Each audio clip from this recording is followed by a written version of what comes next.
Bismillahirrahmanirrahim. Diriwayatkan oleh Imam Muslim dari Abdullah bin Amr bin As radhiyallahu anhuma, Rasulullah sallallahu alaihi wasallam bersabda, "Qad aflah man aslam wa ruziqa kafafan wa qanna'ahu Allah bima atah." Sungguh telah beruntung, telah sukses seorang yang dianugerahkan agama Islam, agama yang berlandaskan Al-Quran, hadis Nabi sallallahu alaihi wasallam yang sahih dengan pemahaman para salaf.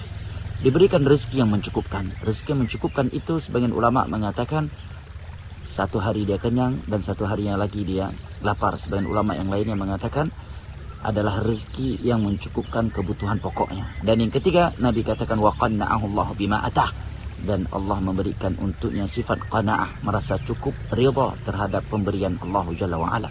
Barang siapa yang memiliki tiga sifat ini, maka sungguh dia telah diberikan kunci kebaikan, kesuksesan dan kebahagiaan dunia dan akhirat. Semoga yang sedikit ini bermanfaat. Wassalamualaikum warahmatullahi wabarakatuh.